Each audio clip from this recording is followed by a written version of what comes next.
안녕하세요. 한 변호사 함철성 변호사. 대변호사 배양미 변호사입니다. 핫한 드라마였죠. 이종석하고 또 문가영하고 나왔던 드라마인데 변호사로서 이런 드라마를 바라보는 시각에 대해서 우리 또 시청자들한테 한번 더 우리의 생각을 한번 공유해보는 자리를 마련해 보도록 합시다. 네, 좋습니다. 네.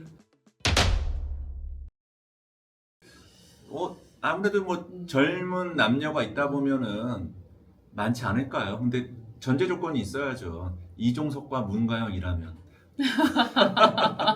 현실에선 이종석이 많지 않을 테고 네, 맞아요. 또 현실에선 네. 또 문가영이 없지 않을까요? 그다음 뭐 서로 뭐 진운의 안경이라고 서로 알아서 결혼하겠죠. 네, 그래서 저희 법무팀에서도 커플은 없었죠. 네. 법무팀 뭐 없었네요. 네, 없었죠. 네. 근데 이제 사법연수원이나 이렇게 아니면 또 같은 로스쿨이나 이런 경우에 이제 어떻게 보면 같은 학생 느낌이잖아요. 거기서는 커플이 좀 많이 있습니다. 전 봤어요. 그런 비슷한 케이스를 실제 봤기 때문에 예, 그 김지연 배우인데 좀 원래 이렇게 비중이 적다고 생각했는데 나중에 또 한 방 터트리더라고요. 의외로 또 여자 대표 입장에서는 또 이렇게 똘똘하고 자기랑 되게 스타일이 맞았잖아요. 공부하는 거 좋아하고 학구적이고 되게 열심히 사는 그 모습에 반해가지고 뭐 서로 술 먹다 눈이 맞았지만 전 실질적으로 그런 경우를 봤습니다. 여자가 훨씬 나이 많고 남자 나이 어린 케이스. 남자 입장에서는 뭐 바보 온다처럼 아주 이제 또 행복하게 또 박사과정 들어갔잖아요. 근데 어떻게 보면 그 직급 차이는 느낌은 없는 것 같아요. 뭐 이 사람이 대표 변호사다 아니다 뭐 그런 회사에서의 그 직급 느낌은 없고 어차피 약간 대등한 관계이기 때문에 뭐 나이든 뭐 어쨌든 서로 간에 미혼이면 충분히 뭐 그럴 수 있지 않을까. 그건 또 가능할 것 같아요. 제가 봐도.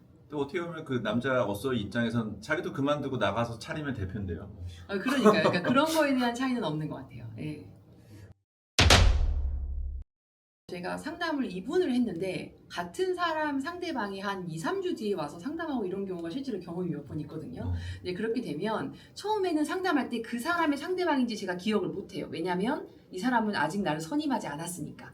근데 상담 내용을 듣다 보면 뭔가 이렇게 스토리가 약간 비슷하거든요. 그러면은 잠깐만요 이렇게 한 다음에 저 옛날 상담 일지를 좀 뒤져보거든요. 그러면 비록 내가 사실은 그 사람을 아직 선임을 안 했어도 그 사람이 나한테 안 맡겼어도 죄송한데 제가 같은 사건으로 양쪽 다 상담을 해드릴 수는 없다. 그래가지고 상담 자체를 돌려보내거든요. 그게 맡았던 사건의 범위에 대해서는 약간 상담까지인지 안 그러면은 정말 이게 선임기를 내야 되는 것인지에 대한 좀 해석의 여지는 필요할 것 같지만은 난 가급적 옛말에도 있지만은 뭐 오이밭에서 신발끈 묶지 말고 배밭에서는 가끔 묶지 말라는 말처럼 그런 오해 소지가 있는 거는 스스로 좀 조심을 해야 될 것 같다는 생각이 들더라고. 맞아요. 예.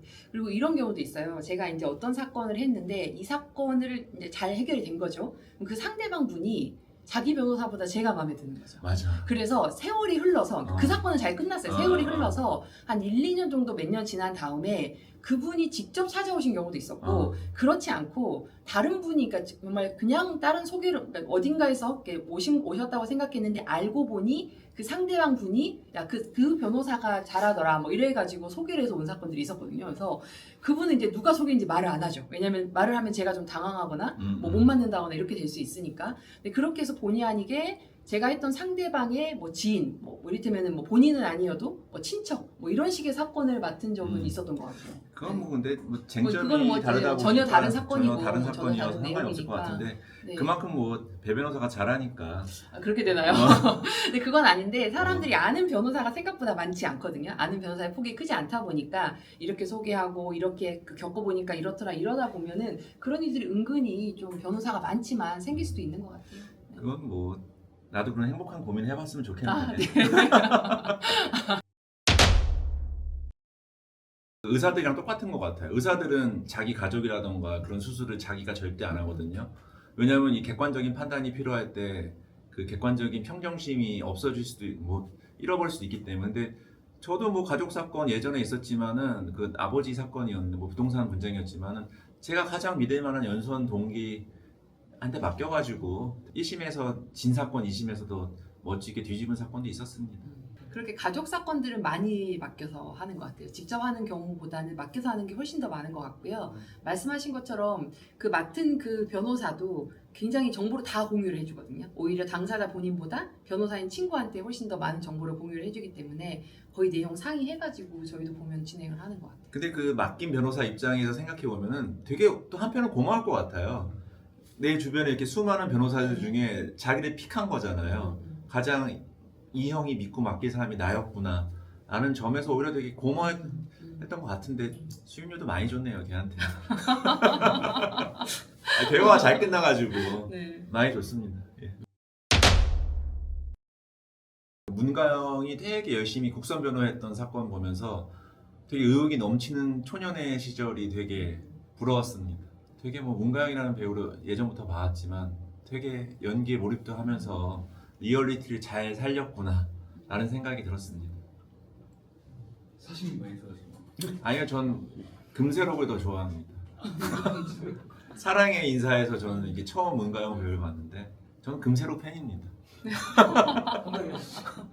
여러분들 무쇠소년단 2 열심히 보고 있는데 다치지 마시고 우리 금세록 배우님 화이팅.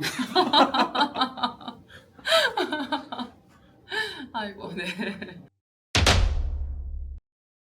거기 보면 사실은 되게 일을 되게 열심히 하잖아요. 이를테면은 뭐 떡볶이집 가서도 막 가서 보기도 하고, 그러니까 실제로 저희가 현장에 나가는 거 많지 않긴 하지만 필요하면 사실 나가긴 하거든요. 그러니까 그리고 밤에도 막 이만한 막 기록들 막 보면서 일을 하고 하는데 드라마니까 저렇게 열심히 할 거지라고 생각을 하지만요. 이게 저희 일을 하다 보면 저희가 이제 기본적으로 저희가 약간 모범생 성향은 좀 있거든요. 그러면 그 일을 맡으면 어떻게든 좀 잘해야겠다는 게 나도 모르게 조금 발동은 걸리는 것 같아요. 그래서 사실은 건강을 생각하면 또는 뭐 워라밸을 생각하면은 약간은 그 일의 강도를 낮출 수도 있거든요. 이건 눈에 보이는 일이 아니라서 내가 얼마나 정성을 쏟고 시간을 쏟냐에 따라서 남이 알아주지는 않는 것 같아요. 근데 하다 보면 약간 제가 뭐 그 의뢰인 본인은 아니지만 어쨌든 약간 거기에 약간 몰입이 돼가지고 거기에 빠져들어가지고 조금 하게 되는 면이 분명히 있어요. 그건 저뿐만 아니고 다른 변호사님들도 좀 비슷할 거라고 생각을 하고, 그래서 드라마 보면은 아유 실제로 변호사들이 저렇게 하겠어 뭐 저렇게 뭐까지 뭐 찾아다니고 뭐 물론 잘 찾아다니지는 않는데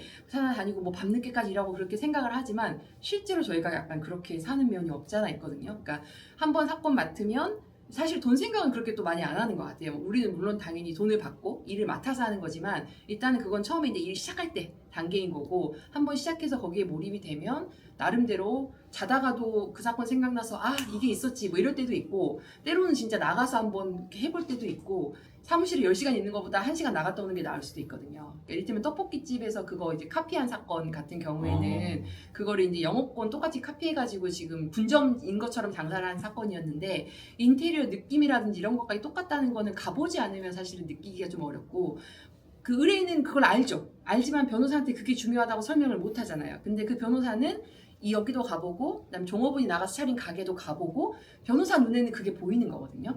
그렇게 해서 약간 사건을 실제로 해결할 수 있기 때문에 어떤 면에서는 사실은 좀 제 입장에서는 손해일 수 있죠. 시간과 노력이 들어가니까. 그럼에도 불구하고 그게 훨씬 더 일을 잘 해결해 줄 수가 있고, 그래서 변호사들이 기본적으로는 안 나가는 게 맞지만 때로는 나가서 문제를 또 해결이 되는 경우가 있어서 그런 부분도 저는 조금 공감이 되더라고요.